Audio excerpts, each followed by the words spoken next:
अगर वोटर जानना चाहता है कि प्रक्रिया में पारदर्शिता है या नहीं है, is there any transparency in the process of elections, it is a right of every citizen, every voter to know this. हर वोटर का, हर मतदाता का यह अधिकार है जानना, लेकिन कोई जवाब नहीं। 75वीं वर्षगांठ पे इसलिए मैं महाराष्ट्र के, आप प्रबुद्ध लोग हैं, आपके सामने आए हैं हम लोग।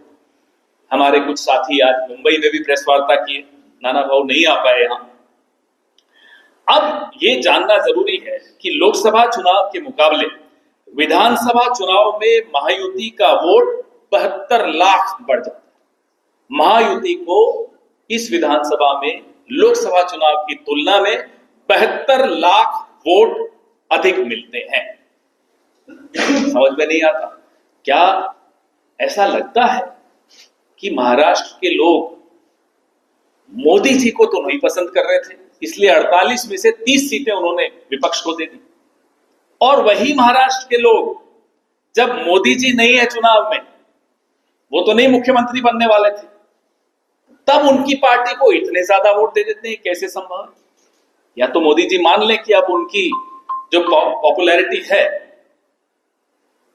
नीचे जा रही है, कम से कम महाराष्ट्र में तो नीचे जा रही है, राजस्थान में नीचे जा रही है, यही इसका निष्कर्ष निकलता है।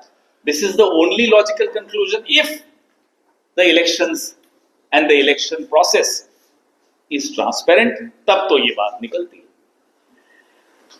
अब आपको एक और बात बताएं कि महाआघाड़ी का जो वोट है, 24 लाख वोट हमारे विधानसभा से लोकसभा की जब तुलना करते हैं तो कम मिलते हैं। वो पूरे 24 लाख महायुति में चले गए, चलिए मान लेते हैं। उसके बाद ये जो ऊपर के 48 लाख है, ये कहां से आए जो महायुति को मिले? हम लिस्ट मांग रहे हैं आपसे, हम वोटर्स लिस्ट मांग रहे हैं आपसे, पूरे डिटेल्स, हर गांव से हर सवाल उठते हैं। यहां मॉक पोलिंग की कोशिश की गई तो उसमें चुनाव आयोग रूठ गया साहब कि मॉक पोलिंग नहीं कर सकते। क्यों नहीं कर सकते?